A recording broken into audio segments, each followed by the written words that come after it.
바로가 요셉에게 이르되 내가 한 꿈을 꾸었으나 그것을 해석하는 자가 없더니 들은즉 너는 꿈을 들으면 능히 푼다 하더라.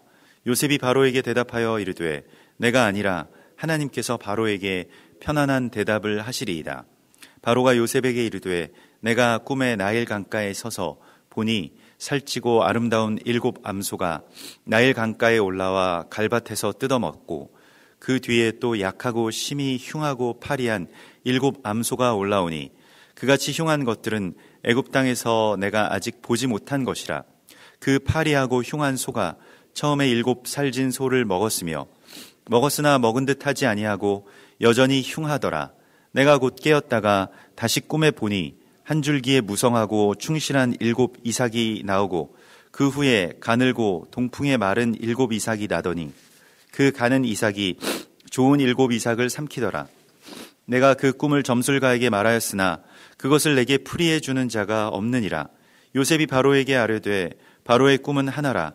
하나님이 그가 하실 일을 바로에게 보이심이니이다. 7 좋은 암소는 7 회요 7 좋은 이삭도 7 회니 그 꿈은 하나라. 그 후에 올라온 파리하고 흉한 7 소는 7년이요 동풍에 말라 속이 빈 7 이삭도 7 회 흉년이니 내가 바로에게 이르기를 하나님이 그가 하실 일을 바로에게 보이신다 함이 이것이라. 온 애굽 땅에 7 회 큰 풍년이 있겠고 후에 7 회 흉년이 들므로 애굽 땅에 있던 풍년을 다 잊어버리게 되고 이 땅이 그 기근으로 망하리니 후에 든 그 흉년이 너무 심함으로 이전 풍년을 이 땅에서 기억하지 못하게 되리이다. 바로께서 꿈을 2번 겹쳐 꾸신 것은 하나님이 이 일을 정하셨음이라. 하나님이 속히 행하시리니 이제 바로께서는 명철하고 지혜 있는 사람을 택하여 애굽 땅을 다스리게 하시고 바로께서는 또 이같이 행하사 나라 안에 감독관들을 두어 그 7 해 풍년에 애굽 땅의 5분의 1을 거두되 그들로 장차올 풍년의 모든 곡물을 거두고 그 곡물을 바로의 손에 돌려 양식을 위하여 각 성읍에 쌓아두게 하소서. 이와 같이 그 곡물을 이 땅에 저장하여 애굽 땅에 임할 7 해 흉년에 대비하시면 땅이 이 흉년으로 말미암아 망하지 아니하리이다. 바로와 그의 모든 신하가 이 일을 좋게 여긴지라. 바로가 그의 신하들에게 이르되 이와 같이 하나님의 영에 감동된 사람을 우리가 어찌 찾을 수 있으리요 하고. 아멘. 이번 주에 이 미케츠의 말씀 가운데서 이제 여호와께서 우리 가운데에 빛을 회복하시고 그 빛으로 말미암아서 보게 해주시는 그러한 역사가 일어나는 이 한우카의 절기와 이제 연결되는 그런 꿈의 해석에 대한 말씀을 우리 가운데 주십니다. 사실 우리가 한우카의 지금 이제 셋째 날이 그렇게 되었습니다. 그래서 이 성전이 어두워졌던 성전이 말씀을 밝히 볼 수 없고 또 하나님께 가까이 나아갈 수 없는 그런 흑암에 드리워졌던 그런 이 성전 또 우리의 몸이 주의 빛으로 말미암아 깨끗하게 되는 그 빛이 모든 것을 밝히실 때에 그 어둠이 주관하였던 모든 가증한 것들, 더러운 것들이 우리 속에서 또한 우리 성전에서 그렇게 나가게 되는 그러한 역사가 일어나는 것을 주께서 우리에게 이 요셉의 이야기를 통해서 말씀하십니다. 그러므로 해석이라고 하는 것은 그것을 밝히 보이셔야 우리가 볼 수가 있게 되는 것이죠. 그것을 이제 오늘 요셉도 여호와께서 바로에게 평안한 대답을 하시리다 이렇게 말을 올리죠.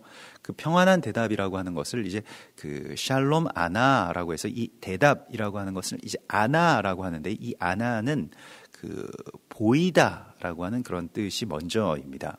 그래서 보이는 것이 곧 대답이 되는 것이죠. 이렇게 말로써 대답하는 것보다는 보게 해주시는 것이 또한 하나님의 응답이 되겠는데요. 그래서 직역하자면 하나님께서 왕에게 평강을 보게 해주실 것입니다 라고 하는 것이죠. 하나님이 깨닫게 해주시는 또 하나님이 풀어주시는 어떤 이 꿈의 해석 또 삶의 해석 이 세상에 대한 해석, 시간에 대한 해석의 그 권세를 우리 가운데 위임해 주시겠다고 약속하십니다. 그래서 다윗의 열쇠를 주시고요. 또 열면 닫을 자가 없고 닫으면 열 자가 없는 그러한 이 열쇠를 우리 가운데 맡겨주시겠다고 말씀을 하시는데, 바로 그 열쇠라고 하는 것이 곧 하나님께서 우리 가운데 주시는 이 모든 말씀과 또한 땅과 세상과 시간에 대한 어떤 해석의 권세를 하나님께서 우리 가운데 이렇게 열어주시는 것을 우리가 이제 보게 됩니다. 그래서 요셉은 이제 이 죄수의 그 수의를 벗고 이제 아주 깨끗한 옷, 그 왕에게 나아갈 수 있는 옷으로 갈아입히고 그 모든 수염을 가리고 있었던 그 얼굴을 가리고 있던 그 얼굴의 광채를 가리고 있던 그 수염을 다 깨끗이 깎게 하고요. 그리고 이제 왕 앞으로 나아가게 되는데, 실은 이것이 이제 그 제사장의 위임 예식 가운데의 하이라이트라고 할 수 있는 제사장의 의복을 입히고 그를 정결하게 한 후에 의복을 입히는 장면과 같이 연결이 됩니다. 제사장의 의복이라고 하는 것은 무엇이냐? 우리가 이전에 어떤 그 죄의 사슬에 갇혀 있었던 그 의복을 벗어버리고 또 우리의 얼굴을 가리고 있던 그러한 모든 어둠들을 다 제거해 버린 후에 하나님께 가까이 갈 수 있는, 또 하나님께서 그의 아들의 광채의 옷을 우리 가운데 허락하여 주셔서 우리로 가까이 나아갈 수 있게끔 그렇게 연결시켜 주시는 것입니다. 그래서 요셉이 이러한 옷을 입고 지금 이제 왕 앞에 나아가게 되는데, 그 바로가 요셉에게 네가 그것을 이때까지는 해석하는 자가 없었는데 네가 그것을 해석할 수 있다고 들었다라고 하는 그러한 말을 하죠. 그리고 요셉은 이 해석은 하나님께서 하시리다라고 하는 그러한 고백을 드리는데요. 예수님께서도 비유가 아니면 말씀하지 않으셨는데, 그 비유가 아니면 말씀하지 않으신 그러한 그 이유는 이 마가복음 4장에 보면 이런 말씀을 주십니다. 하나님의 나라의 비밀을 너희에게는 주었으나 외인에게는 모든 것을 비유로 하나니. 그러니까 아직 들어오지 못한 사람들에게는 그것이 그냥 비유의 영역, 상징의 영역, 꿈의 영역으로 남아있다는 것입니다. 이는 그들로 보기는 보아도 알지 못하며 듣기는 들어도 깨닫지 못하게 하여 돌이켜 죄사함을 얻지 못하게 하려 함이라 하시고, 이렇게 말씀을 하십니다. 이 말씀은 이사야서 6장의 말씀을 인용하신 것이죠. 이사야의 소명장인데, 이사야에게 가서 그들에게 전하되 그들이 듣기는 들어도 듣지 못하고 또 보기는 보아도 보지 못하게 해서 이스라엘을 멸망하게 하라. 유대인이었던 이 이사야에게 그러한 사명을 주신다? 그리고 가서 그렇게 전하라라고 하시는 것은 하나님의 어떠한 그 섭리가 또 이 멸망, 완전한 어떤 멸망과도 같은 그러한 일로서 성취되게 하게 하심을 위해서였습니다. 다만 그것은 하나님께서 또한 선지자들을 통해서 말씀하시지 않고는 하나님의 일을 이루시지 않기 때문에, 또 그런데 선지자들이 그렇게 말씀을 전해서 그들이 먼저 돌이켜버리면 하나님의 나라의 역사를 이루는데 오히려 이것이 장애가 된다라고 하는 것입니다. 이게 굉장히 우리의 어떤 생각 가운데서는 우리의 이 유한한 인생과 또 짧은 시간 속에서 우리가 이것을 반드시 우리는 멸망하면 안 됩니다. 다윗의 왕국은 멸망하지 않을 것입니다. 라고 하는 그러한 소망과 또 그 절대적인 가치 앞에서 하나님의 말씀들을 온전하게 우리가 오히려 받아들일 수 없게 된 그 상태, 그것을 이스라엘 백성들을 통해서 우리 가운데 보여주십니다. 또한 예수님 때에도 유대인들이 먼저 예수님을 다 믿어버리게 되면 복음이 땅끝까지 갔다가 다시 이제 그 모든 그 예수아를 예비하는 또 예수아의 오심을 그 종말에 대해서 깨어있는 성도들에 의해서 다시 이제 복음이 흔히 말해서 서진한다고 하죠. 그게 땅끝으로 갔다가 다시 복음의 그 발원점인 그 예루살렘을 향해서 이제 들어가게 되는 그러한 역사를 하나님께서 이루실 것에 대해서 하나님의 기대를 갖고 그 일들을 먼저 유대인들에게 있어서 이제 닫아 놓으신 것이죠. 그래서 먼저는 유대인에게요, 또한 헬라인에게로다라고 그렇게 말씀을 하시지만, 또한 유대인들이 덜어는 그 때가 차기까지 덜어는 완악하게 돼서 그 눈이 가리워져서 예수아를 메시아이신 줄을 보지 못하게 되고, 신약의 모든 말씀들이 우리가 지난번에 우리 교회에 방문했던 그 오므리라고 하는 이 유대인은 이렇게 말씀하시더라고요. 자기가 예수를 믿지 않을 때, 그러니까 예수님에 대해서 열리지 않았을 때 신약 성경이라고 하는 것은 유대인들을 핍박하기 위한 서양 사람들의 매뉴얼인 줄을 알았다. 왜냐하면 신약 성경을 읽은 모든 기독교인들이 지난 2000년 동안 이스라엘과 유대인들을 너무너무 많이 핍박하고 죽이고 또 학대해 왔기 때문에 신약이라고 하는 것은 읽으면 그대로 그냥 유대인들을 미워하게 되는 책인 줄 알았다는 거예요. 근데 막상 열고 보니까 그것이 너무나도 유대적이고, 그게 이제 톨레도, 그러니까 예수님의 족보에서부터 나오지 않습니까? 너무나도 유대적이고, 이스라엘의 구원과 회복에 대한 메시지로 가득 차 있구나. 근데 왜 이 말씀을 보면서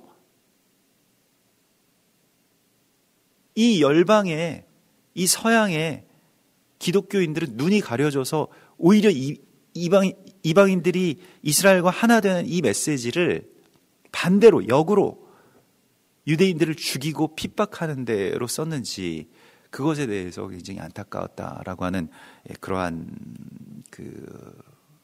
말을 우리 가운데 전했습니다. 유대인들만 눈이 가려진 것이 아니라 이방 교회도 눈이 가려진 것이죠. 보아도 보지 못하고 들어도 듣지 못한 거예요. 그래서 왜 그렇게 가려졌느냐?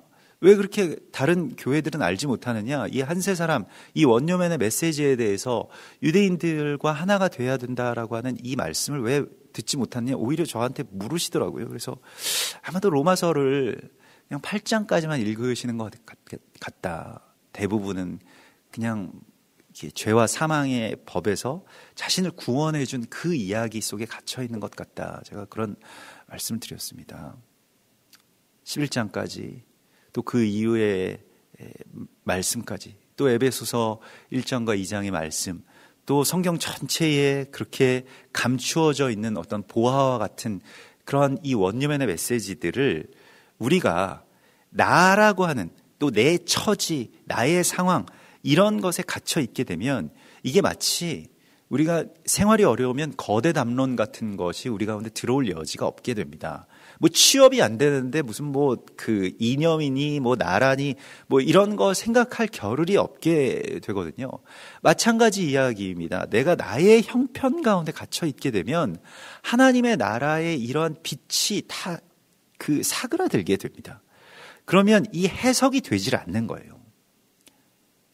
그 해석이 그냥 나에게 집중되기 때문에 나에게 주시는 말씀, 내 삶, 그래서 이게 물론 훌륭한 어떤 문화이긴 합니다만은 이 큐티라고 하는 걸 통해서 그냥 개인 묵상으로 들어가서 내 삶의 적용, 물론 내 삶의 적용이 궁극적으로 가장 중요한 것입니다만은, 그러나 내 삶에만 한정된 말씀들만을 우리가 받아들이고 싶어 한다는 겁니다. 그러니까 좀 내 마음에 와닿는. 근데 이스라엘은 먼 나라잖아요. 나와는 상관없는 그러한 이야기이지 않습니까? 그래서 하나님의 마음을 점점 받아들이기가 어려워지고 그냥 하나님께 내 마음 올려드리는 이 정도 선에서 우리의 묵상이 그쳐지게 됩니다. 근데 하나님께 연락되는 묵상, 다윗이 기도했던 내 입술의 고백과 마음의 묵상이 주께 연락되기를 원합니다라고 했을 때 그 연락이라고 하는 것은 이번 주에 우리 이 한우카의 기간 가운데 이것이 연락되는 것이 봉헌되는 것이죠. 한우카라고 하는 것은 봉헌이라고 하는 것입니다. 그러면 그것이 무엇입니까? 내가 이제 하나님의 마음에 가닿고 그 하나님의 뜻 가운데로 열리게 되었습니다. 이것이 봉헌인 것입니다. 하나님이 나에게 이렇게 계속해서 내려주시는 것만 어린아이의 단계에서 고백한다라고 한다면 올라갈 수가 없게 되는 것이죠. 성전으로 올라갈 수가 없고 나아갈 수가 없고, 그러면 어떻게 될까요? 물이 계속 고여서 썩어버리게 됩니다. 내 안에서 나가는 것이 없기 때문에요. 성전을 깨끗하게 하지를 못하게 되는 것입니다. 그래서 안티오쿠스 4세가 이 성전을 더럽히고 그의 군대가 들어와서 성전에 제우스 신상을 세워놓고 돼지 피를 바르면서 어떤 그 제사를 하는 이 가증한 일들에 대해서도 물론 안타깝긴 하지만 내가 어떻게 할 수 없는 일로 그냥 내버려 두게 됩니다. 실제로 그러지 않았겠습니까? 세계 최강의 군대가 들어와서 그 일들을 하는데 어떤 민간인들, 어떤 제대로 된 변변한 무기도 없는 그러한 그 사람들이 이걸 어떻게 되돌릴 수 있다고 생각을 하고 꿈을 꿀 수가 있겠습니까? 근데 마카비와 그의 형제들, 그 젊은 세대들이 정말로 자신의 삶과 모든 것들을 다 그 봉헌해서 하나님 앞에 드리고 또 나라를 위해서 헌신하는 그러한 이 청년들이 들불과도 같이 일어나서 거기에서 이제 예루살렘을 회복하게 되는 것이죠. 실은 이것은 나이가 많은 어떤 그런 세대이든 또 젊은 세대이든지 간에 자기의 것을 버리고 하나님께 드릴 수 있겠느냐, 모든 것들에 대해서 다 헌신할 수 있겠느냐의 문제라고 역사는, 또한 성경은 우리 가운데 말씀을 하고 있습니다. 그래서 비유를 말씀을 하신 이후에 예수님께서는 그 비유의 해석은 제자들을 따로 모으셔서 이렇게 해석해 주시는 그러한 장면을 보게 되죠. 또 이르시되 너희가 이 비유를 알지 못할진대 어떻게 모든 비유를 알겠느냐. 이게 씨 뿌리는 비유에서 나온 말씀입니다마는 너희는 비유를 깨달아야 된다, 알아야 된다라고 또한 말씀을 하십니다. 그러니까 주께서 택하신 자들에게는 주의 비유를 밝히 그렇게 드러내시는 것을 우리가 보게 되는데요. 잠언 25장 2절에 보면 이를 숨기는 것은 하나님의 영화요, 이를 살피는 것은 왕의 영환이라, 이렇게 되어 있습니다. 굉장히 중요한 말씀인데요. 하나님께서 이를 숨기십니다. 왜냐하면 그것은 하나님의 때가 완전히 다 찰 때까지, 미케츠라고 하는 이번 주 토라 포션의 말씀, 다 찼다, 만 2년 이런 뜻이죠. 다 찰 때까지 주님께서 이것이 이제 누설이 되면, 정말로 하나님의 뜻이 이렇게 발설이 되면 오히려 이 일을 이루지 못하게 되기 때문에 이 모든 시간의 일들이 다 찰 때까지 기다리십니다. 근데 감추어 두시는 것이죠. 그러나 우리는 그냥 하나님 감추어 두셨으면 그냥 감추어진 것이다 이렇게 생각해서는 안 되고 그것을 부지런히 살피는 자들이 되어야 합니다. 이것이 주의 제자된 자들의 사명입니다. 너희가 이것을 깨닫지 못하면 또 어떻게 이것이 성취되고 이 모든 비유를 어떻게 다 사람들이 깨닫겠느냐. 그러니까 우리는 이 빛을 밝히는 자들이 되어야 되는 것이죠. 이것을 보게 해달라고 주님 앞에 부지런히 찾고 또 구하는 자들이 되어야 되는 것입니다. 이것을 이제 나라쉬라고 하는 것이죠. 그 제자도의 어떤 핵심이 이 히브리어로 나라쉬라고 하는, 나라쉬가 제자라는 뜻도 됩니다. 근데 이게 문지방이 닳도록 드나들다라고 하는 것입니다. 계속해서 우리는 또한 살펴야 됩니다. 이것이 왕의 영화, 그러니까 왕 같은 제사장들의 영화인 것이죠. 왜 안 살필까요? 왜 깨닫지 못할까요? 부지런히 거기에 드나들지 않기 때문입니다. 그러니까 무엇이냐면 관심이 없기 때문이고, 그 관심이 없는 이유는 사랑이 없기 때문입니다. 이 사랑과 관심으로 계속해서 묻고 찾고 주님께 나아가서 주님 이거 왜 그렇습니까? 라고 그렇게 주님 앞에 간절하게 매달리면 주님께서 열어주시는 것이죠. 그것이 제자인 것이죠. 그냥 가만히 앉아서 나는 하나님의 제자입니다 라고 하면 그 다라시가 없는 제자가 어떻게 제자가 될 수가 있겠습니까? 그래서 우리 교회 얼마 전에 이제 그 등록 신방을 한 그 성도님에게, 그 성도님이 이제 그 오랫동안 성경을 가지고 씨름을 혼자 하셨다는 거예요. 장애를 갖고 이제 휠체어를 이제 타고 다니신 지 이제 20년이 되었는데, 근데 성경을 계속해서 그 읽다가 이 로마서를 보니까 이스라엘과 이 이방의 그 구원의 관계들이 있는데 왜 이때까지 교회에서는 그걸 듣지 못했고, 또 이스라엘은 과연 무엇인가라고 하는 것에서 혼자 개인적으로 이제 막혀 있는데 뭐 몸이 불편하니까 어디 뭐 찾아낼 수도 없고, 그래서 혼자서 계속해서 기도하면서 붙들었다는 거예요. 근데 하나님이 열어주시더라는 겁니다. 이스라엘은 교회가 아니다. 이때까지 네가 배웠던 것과 같이 교회가 이스라엘 대체한 것이 아니고 교회가 이스라엘과 하나가 되어야 된다라고 하는 메시지가 그대로 살아서 자기한테 들어왔다는 거예요. 그래서 제가 좀 많이 회개했습니다. 또 많은 사람들이 그냥 이러한 말씀들을 들으면 그냥 지나치고 또 묻지 않고 또 여기에 대한 애통한 마음이 없이 하나님 앞에 매달리지 않은 것 때문에, 이것은 일종의 어떤 영적 게으름입니다. 왜냐하면 내 일에 너무 지쳐 있기 때문에 이러한 일들을 붙들 여유가 없는 거예요. 근데 생각해 보면 또 그렇게 이 몸도 성치 않은 분이 자기의 어떤 아픔 또 뭐 그 연약함에 매이지 않고 이 하나님의 나라를 그렇게 붙들면서 그것을 손으로 더듬어서 이 나아왔다라고 하는 것이 정말 많이 은혜가 되더라고요.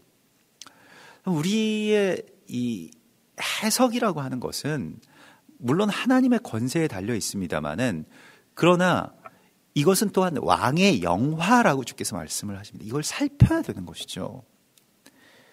하늘의 높음과 땅의 깊음 같이, 이 잠언 25장의 말씀이 계속 이어지는데, 왕의 마음은 헤아릴 수 없느니라.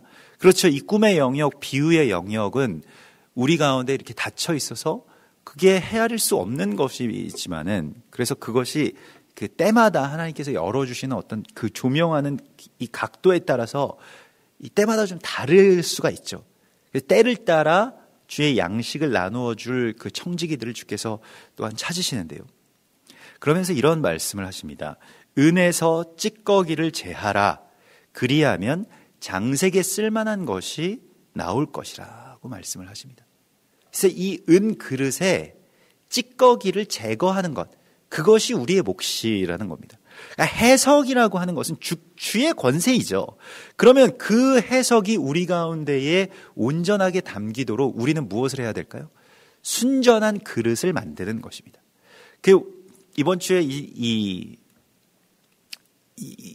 한우카의 절기 가운데 이 본문의 말씀이 이제 민수기 이 17장의 말씀인데, 민수기의 말씀에 보면 이 민수기 7장의 말씀을 보면 이제 이스라엘 12지파가 뭘 하는 그 본문이냐면, 하나님 앞에 그 각 지파의 봉헌물을 드립니다. 그 봉헌물의 중심에는 바로 이 그릇이 있어요.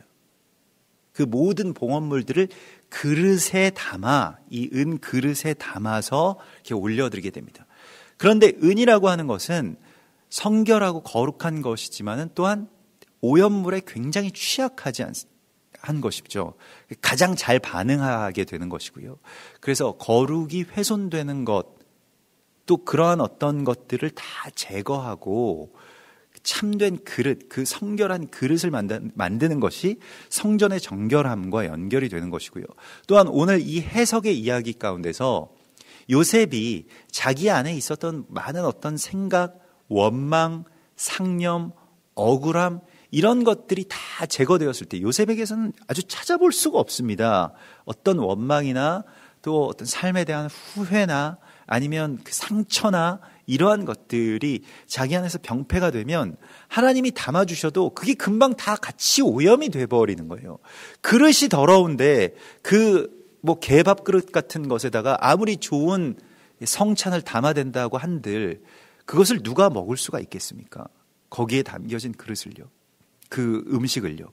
그렇기 때문에 이 그릇이 굉장히 중요한 것이고 그것을 깨끗하게 할 몫은 우리에게 있는 것입니다. 그게 살피는 것입니다. 그러니까 왜 하나님에 대해서 내가 관심이 없는가? 이스라엘에 대해서 왜 열리지 않는가? 뭐 어떤 분들은 그래서 그거 너무 거기에 막 치우쳐가지고 뭐 이스라엘에 대해서 그거 그렇게 생각할 필요가 없고 나도 지금 살기 어려워 죽겠는데 뭐 그런 것에 대해서까지 우리가 관심을 기울여야 되냐? 너무 그런 것 하지 말고 그럼 교회적으로도 도움이 안 되고 부흥도 안 되고 뭐 사람들이 이스라엘에 대해서 관심 있는 사람들이 어디 있느냐? 뭐 이렇게 뭐 저도 직접적으로 저에게 그런 말씀을 하시는 분들도 이제 많이 경험을 했습니다.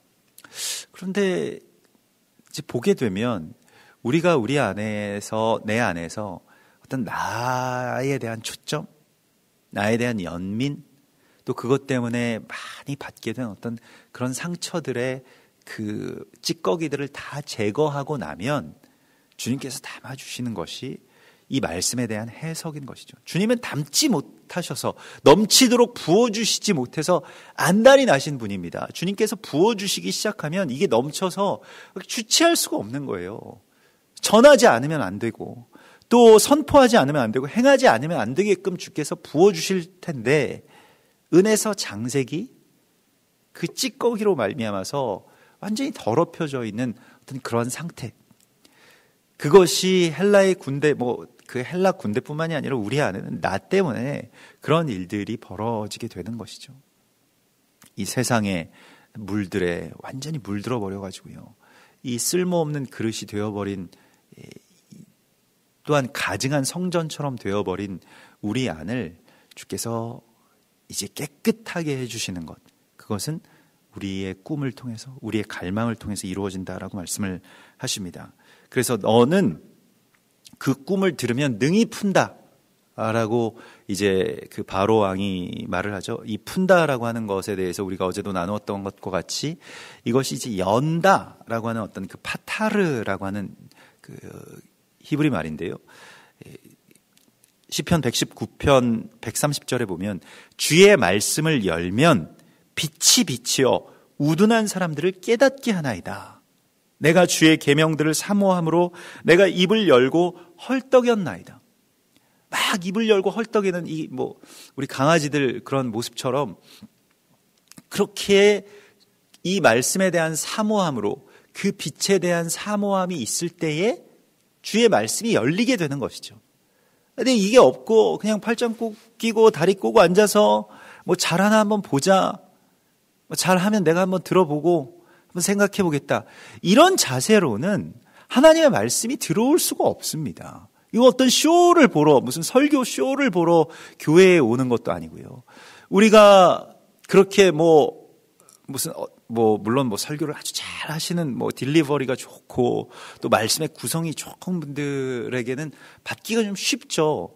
근데 저처럼 좀 어렵고 장황하게 이런 말씀들을 이렇게 푼다라고 하면 어떤 분들은 이렇게 지루해서 못 듣겠다는 거예요. 설교도 너무 이제 20분이 넘어가니까 저는 인간의 어떤 한계가 오는 것 같습니다. 이런 말씀 저한테 솔직하게 말씀하시는 분들도 계세요. 그래서 그런 분들에게도 또 말씀이 열리도록 좀 더 이렇게 노력을 많이 해야 되겠구나 이런 생각을 하곤 합니다만은 어떤 면에서는 저도 개인적으로 말씀이 열렸을 때 그 어떤 목사님에게 설교가 그런 설교를 잘한다 못한다 이런 걸 탓할 게 아니구나라고 하는 것을 많이 느끼게 되었습니다.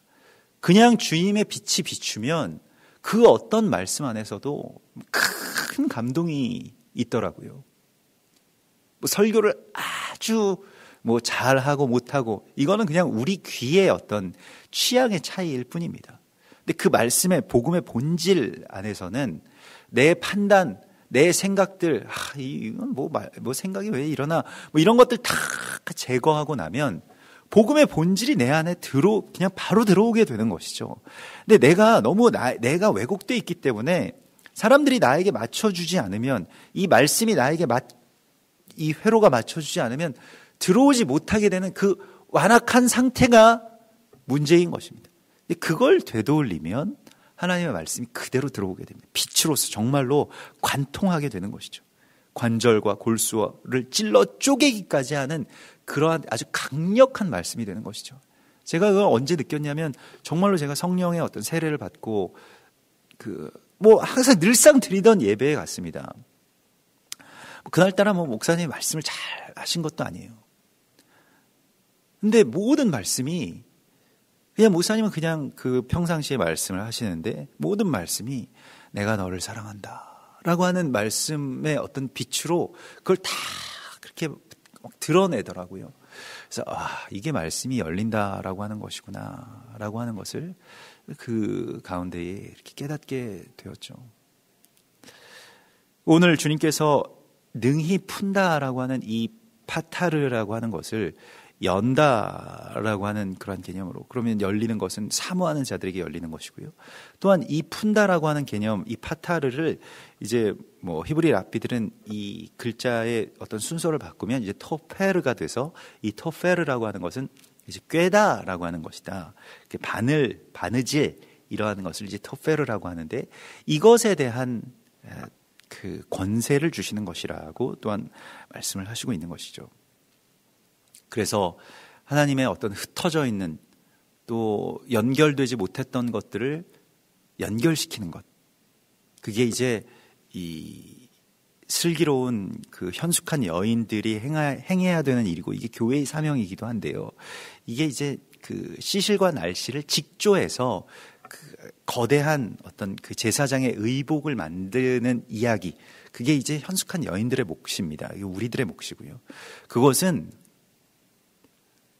그냥 어떻게 보면 남성적인 성품 그냥 한 번에 막 다 되어버리고 이런 것 가지고는 되지 않습니다. 이 꿰는 것은 오랫동안 이게 한 땀 한 땀 이게 들어갔다가 나왔다가 이것을 가만히 앉아서 이 일을 또한 해야지 이게 연결이 되는 것이죠. 시간이 필요한 일이고요. 또 인내가 필요한 일이고요. 이것을 가지고 연결시키고 하나로 만들고 한 세 사람의 이야기를 만드는 데 있어서는 우리가 충성과 인내가 또한 우리 가운데 필요한 그러한 일이라고 할 수가 있겠습니다. 그래서 이 바로의 꿈에 대해서 이것을 하나님께서 이제 평안을 보여주실 것입니다 라고 그렇게 요셉이 말을 하고 이 바로의 꿈의 이야기를 듣죠. 우리가 어제도 나눴던 것과 같이 살찌고 아주 이 아름다운 7 암소가 나일 강가에서 나오더니라고 하는 이 꿈의 이야기로 시작이 되는데 아주 그 비루한 아주 비쩍 마른 그 7 암소가 나와서 다시 그것을 삼켜버렸다. 두 번째 꿈도 그 곡식 7단의 이야기도 마찬가지 이야기이죠. 동풍에 마른 7 이삭이 나와서 그 아주 좋은 결실을 맺는 7 그 단을 그냥 그 삼켜버렸다. 먹어버렸다. 이러한 그 꿈인데요. 사실은 이것은 누가 들어도 흉몽이죠. 애굽의 술사들, 그 꿈을 해석하는 사람들이 이게 지금 이 미드라시 전승에 의하면 다 알았다는 거예요. 사실 이거 우리도 대충 보면 좀 그런 해석을 할 수도 있겠구나 이런 생각을 하잖아요. 막 아주 기발한 그런 어떤 그 컨셉의 해석은 아닙니다. 그냥 이 꿈 그 자체가 말하고 있는 것은 굉장히 어떻게 보면 흉몽입니다. 그러니까 모든 풍요를, 모든 결핍이 다 먹어버릴 것이다. 삼켜버릴 것이다. 이거를 꿈의 해석을 담당하는 그 당시의 환관들이나 점성술사들이 이런 식의 어떤 꿈의 해석을 하면 불길한 징조를 말한다고 해서 이제 처형을 당할까 두려워서 그저 덜덜 떨고 저는 모르겠습니다. 저는 여기에 대해서는 알지 못하겠습니다라고 하면서 물러갔다는 거예요. 근데 요셉은 여기에 대해서 그냥 다 말합니다. 요셉의 성품이기도 합니다만은 요셉이 이걸 다 말하는데 두려움이 없이 이걸 다 말하니까요. 듣는 사람도 두려움이 없는 거예요. 그리고 이 해석만을 말하는 것이 아니라 그 다음에 그러면 우리가 왕께서 어떻게 하셔야 할지에 대해서까지 말하니까요. 이게 하나님이 계시고 하나님이 계시지 않고의 차이입니다. 하나님이 계신 사람들은 이 해석만이 그냥 이건 이런 거야 라고 해서 여기서 끝나지 않습니다. 그럼 우리는 하나님과 함께 무엇을 지금부터 해야 되는가? 라고 하는 이 답이 있는 것이죠. 이게 해석인 겁니다. 뭐가 이렇다더라 저렇다더라 이래서 결국에는 세상이 다 멸망한다더라, 결국 전쟁이 난다더라, 결국 뭐 빨갱이의 세상이 된다더라, 이런 말은 누가 못하겠습니까? 근데 거기에서 다시 하나님의 마음과 뜻으로 그러면 지금 우리는, 지금 왕께서는 이렇게 하시면 되겠습니다 라고 하는 그 지혜가 해석의 완성이라고 할 수가 있겠습니다. 우리가 그 해석까지 가기가 어렵기 때문에 그거 나와 무슨 상관이냐, 아니면 나는 거기에서 멀어지겠다, 나는 그 꿈을 보지 않겠다, 그 꿈을 풀지 않겠다, 그런 것에 대해서 그저 외면하게 되고 결국 가리워지게 되고 어둠의 영역 가운데로 그냥 치부하게 되는 것이죠. 그래서 이러한 꿈의 해석에 대한 담대함이라고 하는 것은 하나님과의 동행에서만 나오는 것입니다. 바로 왕이 이에 대해서 이와 같이 성령에 감동된 자를 본 적이 있느냐, 성령이 동행하는 자를, 정말로 하나님의 영이 그 안에 있는 것을 바로가 감탄을 하죠. 그리고 바로와 그 모든 신하들도 그냥 꿈 자체는 굉장히 사실은 흉몽입니다만은, 아무리 결실을 해도 결국에는 우리가 다 망해버린다 이런 것입니다만은 거기 지혜가 있잖아요. 그래서 그것을 우리가 지금부터 준비하면 됩니다. 이것은 흉몽이 아닙니다. 사실은 이 꿈은 흉몽입니다만은 그 흉몽에 대한 해석을 굉장한 길몽으로, 실제로 이 일이 그렇게 되지 않습니까? 이 흉몽 때문에, 이 흉몽으로 말미암아서, 그러니까 흉몽도 없고 길몽도 없는 거예요. 하나님이 계시느냐 없느냐의 차이만 있는 겁니다. 이걸 반전시켜버린 것이 요셉의 해석인 것입니다. 이것이 예수와께서 이 땅 가운데 오셔서 행하신 해석인 것입니다. 많은 율법사들과 바리새인들이 지식의 그 열쇠를 가지고 자기들도 들어가지 않고 사람들도 들어가지 못하도록 그냥 저주의 말로 율법의 어떤 그런 조문화해서 그냥 닫아버린 것을 주께서 열어주신 것이죠. 내 이웃을 내 몸과 같이 사랑하라. 형제를 위해서 목숨을 버리면 이보다 더 큰 사랑이 없나니 라고 말씀하시면서 실제로 그 율법 속으로 들어가셔서 그 율법의 성취이신 십자가의 일을 완수하시죠. 이게 해석인 겁니다. 율법을 제대로 해석한다면 십자가를 이웃을 위해서 질 수밖에 없는 거예요. 열방을 위해서 십자가를 질 수밖에 없는 것입니다. 이스라엘을 위해서 나를 봉헌해 드릴 수밖에 없는 것입니다. 율법의 해석이 잘 되지 않으니까, 말씀의 해석이 잘 되지 않으니까 그냥 내 안에 침잠되어 가지고 내 안에 그냥 묶여서 나는 너무 불쌍해, 나는 너무 처지가 딱해, 나는 너무 가난해, 매일 그 이야기 속에 그냥 묶여 있게 되는 겁니다. 그리고 두려워하고요. 그냥 마지막 때에 대해서 막연한 어떤 두려움들, 이것 때문에 오히려 더 풀리지 않는 그러한 이야기들 속에 묶여져 버리게 되는 것입니다.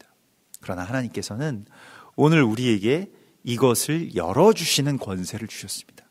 이것은 주님 안에서 우리가 이제 주님과 함께 무엇을 해야 될지를 아는 것에서부터 비롯됩니다. 물론 이 7 암소의 이야기를 개인적으로 푸시는 분들은 이걸 대표적인 어떤 영성가라고 할 수 있는 이 잔느 규용의 이 창세기 해석을 보면, 창세기 주석을 보면 이것은 그 은혜의 물가에서 나오는 아주 아름답고 또 살찐 풍요로운 그런 우리의 어떤 그 영의 모습이고 또 우리의 영적 상태다. 그런데 뒤에 나오는, 그러니까 점차 우리가 예수 믿다 보면 뒤에 나오는 많은 어떤 핍박, 또 시험, 고통, 이러한 것들이 나와서 이제 이걸 삼켜버리는 이 안타까운 신세를 표현하는 것이다. 이렇게 개인적인 어떤 영성으로 표현을 하기도 하고요. 이것을 다니엘서 9장에 나오는 7 미래의 사건과 연결시켜서 7년 대환란을 준비해야 된다라고 하는 어떤 그러한 메시지로 읽기도 합니다. 그것은 그 때마다, 그 때가 어떻게 차느냐에 따라서 또한 다를 것이고요.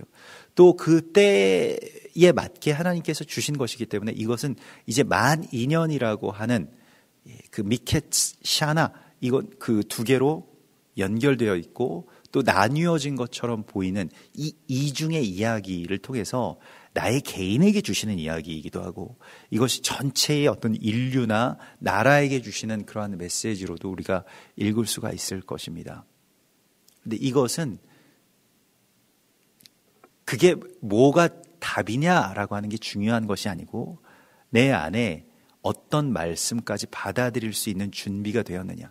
그러니까 이 은에서 찌꺼기가 얼마나 제거되었느냐에 따라서 우리 가운데 들어오는 어떤 몫의 분량이 달라질 것입니다. 바로는 왕이었기 때문에 이 나라 전체의 어떤 레벨에서 이 꿈의 해석을 받을 수가 있었죠. 그래서 해석이라고 하는 것은 결국 나의 문제인 것입니다. 그게 무슨 정답이냐라고 하는 게 중요하지도 않고 또한 그것이 답을 결정하지 않습니다. 내가 어떻게 준비되었는가? 내가 어떻게 정결하게 하나님의 뜻을 순전하게 받아들일 준비가 되었는가? 하나님께서는 우리 가운데 묻고 계십니다. 이번 주에 성전이 정결하게 되고 그 성령의 기름, 성령의 그 영의 감동으로 말미암아서 빛이 밝혀지는 그러한 온전한 회복의 역사가 우리 안에서 또 우리의 교회 안에서 이 땅 가운데서 온전하게 이루어질 것을 믿습니다. 같이 기도하겠습니다. 하늘에 계신 우리 아버지시여 이름이 거룩히 여김을 받으시오며 나라의 임하옵시며 뜻이 하늘에서 이룬 것 같이 땅에서도 이루어지이다. 오늘날 우리에게 일용할 양식을 주옵시고 우리가 우리에게 죄 지은 자를 사하여 준 것 같이 우리 죄를 사하여 주옵시고 우리를 시험에 들게 하지 마옵시며 다만 악에서 구하옵소서. 대개 나라와 권세와 영광이 아버지께 영원히 있사옵나이다. 아멘.